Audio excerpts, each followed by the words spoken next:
Hey everyone. Today I didn't do too much. I just applied for jobs, and then I did post that video from Father Chris Ayler. It's basically showing you how our Catholic teaching works, and when you're making your decisions to vote, how your Catholic teaching is supposed to inform your conscience.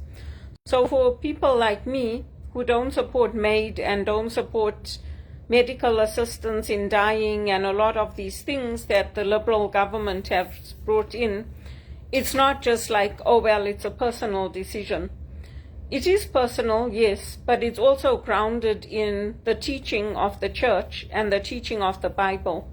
So if you haven't seen that episode from Father Ayler, I would recommend watching it. I know it's based on it was before the US elections, before President Trump got voted in, but it's applicable to all Catholics because our politics and our faith cannot be divided.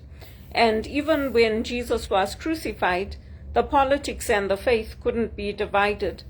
If you look at Jesus, most people probably thought he was a lunatic because he was doing things that were completely outside of the norm, outside of the tradition.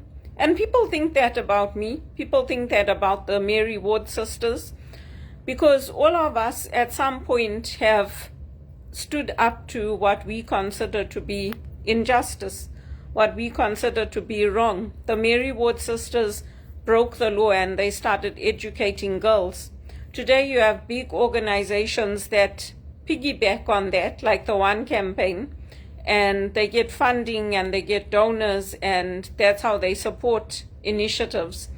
But when we did it, when the sisters did it, the Mary Ward sisters, when we did it in Zimbabwe, we didn't have all that. So we took a chance with our lives. Like for me, I participated in ragtime with the support of many of the white community in Kwekwe, but it was still considered breaking the law because legally I was not supposed to do that. And it was one of those things where you come up against your parents, you come up against your aunts and uncles, because it's like, well, why do you want to do that? You can't do that. That's against the law. But that's how things change, and that's how the next generation is supposed to benefit. Unfortunately, in Canada, we have a situation where the big companies, and a lot of people are saying this, they should take away all the tax donations that the big companies get for giving money to, like food banks and all of that, because they're not doing it out of the goodness of their hearts. In Canada, there's a system in place that if you give money or if you give donations to the food banks and all of that, you can claim it on your taxes. I don't. I just claim, maybe $50. But other than that, I don't claim it, because I figure that, you know what, you're doing it unto the Lord, and the Lord will reward you in his own time. But all these companies, they claim corporate social responsibility, but they're getting big tax breaks, and then that money gets fed back into their companies, and that's how they're doing it. So it works in their favor to keep people poor, to keep people broke, to keep people destitute, to keep educated people out of jobs. Because who's unemployed today? If you look at the statistics, not just here, not just in Toronto, not just talking about Toronto, but globally, even when I talk to my cousin in England, and when I talk to friends in England, or I talk to people overseas, it's the graduates. Why? Because the graduates can think, especially those of us who are educated in theology, who are educated in the teachings of the Church, and you don't even have to have degrees for that. I mean, I'm fortunate that, yes, I have a degree. I studied. But again, the reason I got that was because it was supposed to even the playing field, because I came here from Zimbabwe. after being in England, and it didn't. Instead of me earning a good salary, coming up, my skills being used, I'm being pushed into extreme poverty. And I'm young. I'm only in my mid-50s. I'm young. I'm nowhere near where I want to retire. And it's been going on since I came to Canada.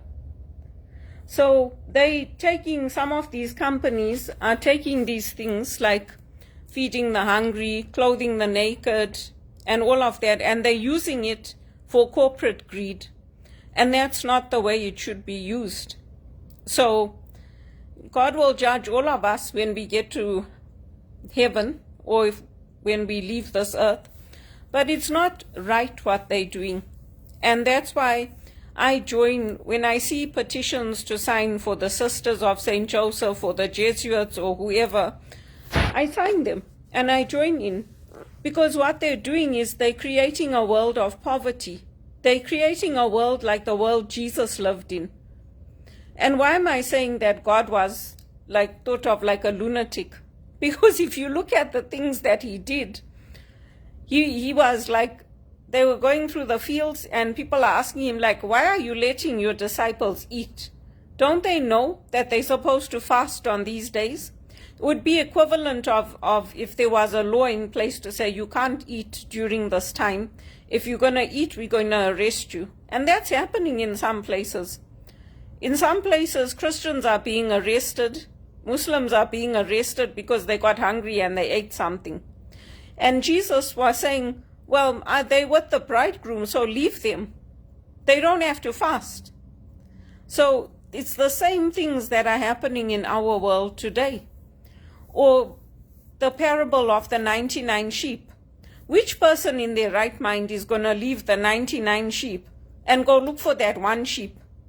You got 99, that one that's gone astray, why are you going to worry about that one? I mean, it's surprising, isn't it? That's what the shepherd did. But that's kind of how God's love is. And you might say, okay, but that one sheep is very precious. Yeah, it's very precious, but out there on the fields, if you look at, take the Scottish moors, or take the open landscape, you're going to go out and look for that one sheep and leave the others. There's wolves there. There's big eagles that come and carry off people and sheep and all that. So you're going to leave all your 99. Someone might come and steal the other 99 and you're going to go look for that one.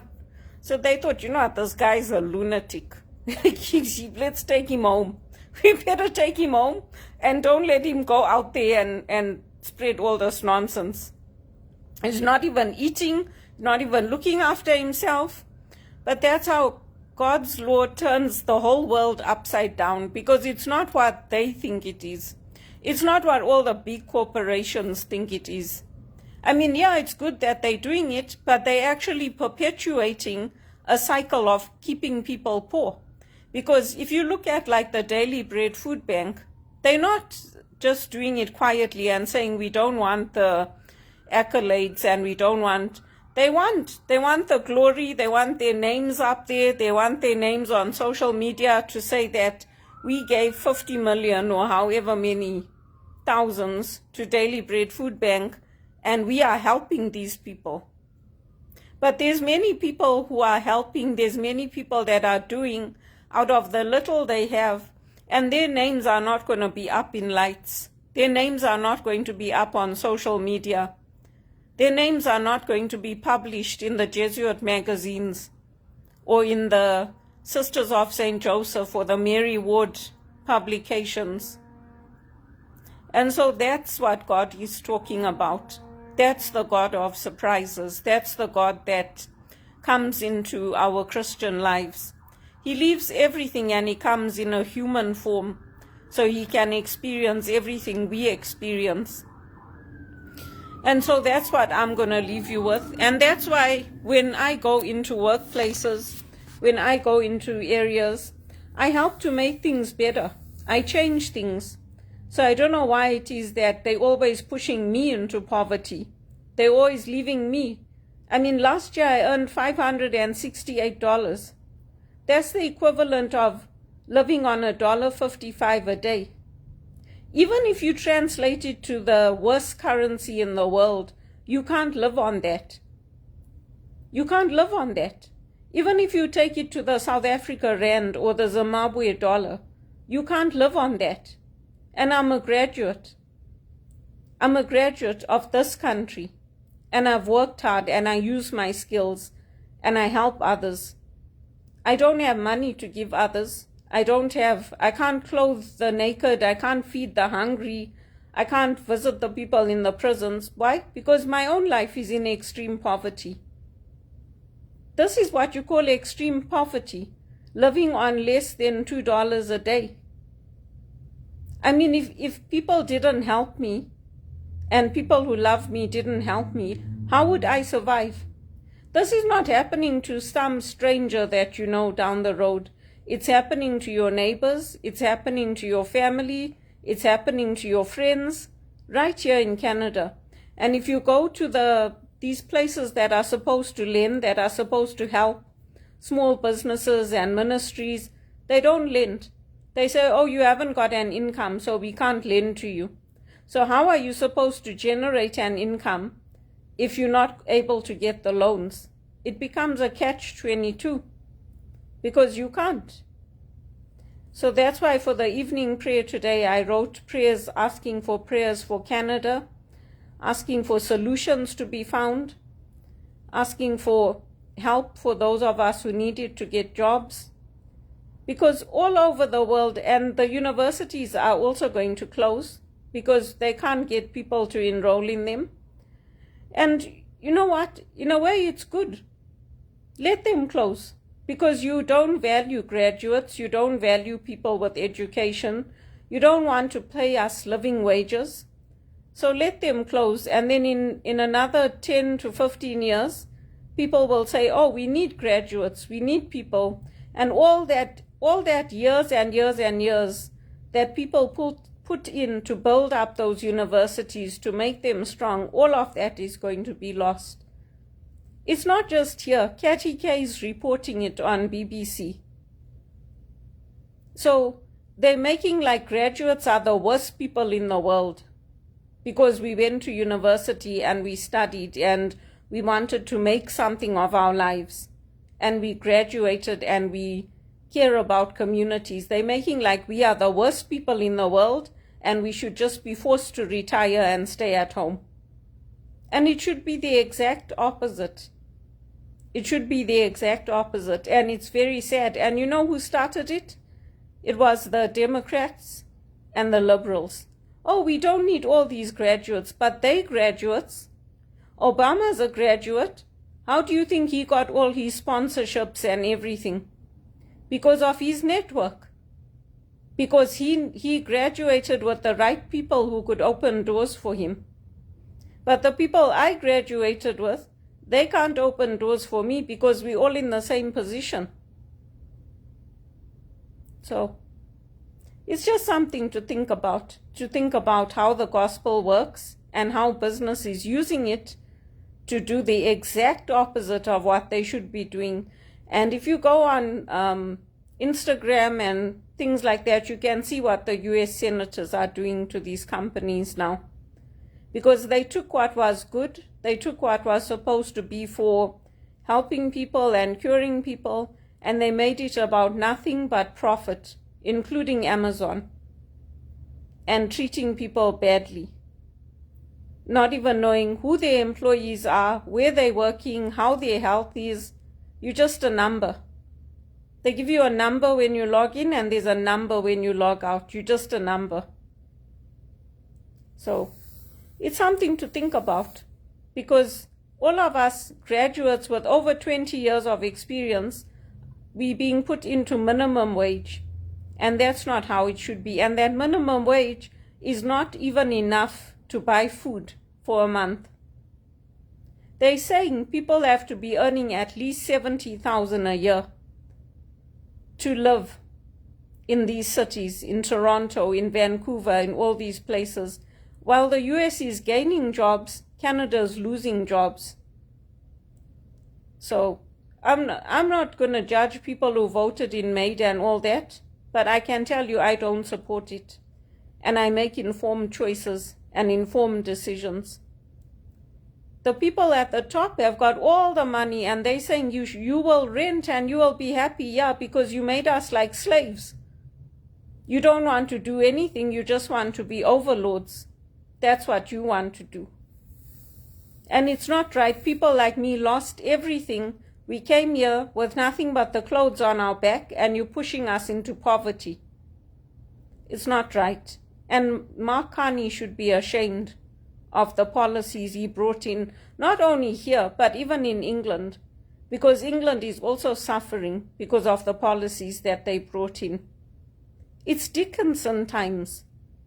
The children are suffering the most, and when children suffer, all those health problems come back in adulthood.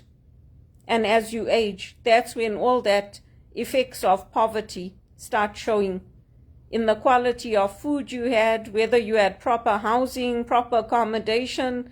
That's when it starts catching up. It's not a joke. And I'm using my voice to speak up. This is not for the One campaign. I don't support anything they're doing, because if Africa's thriving, then why are they still sending money to Africa?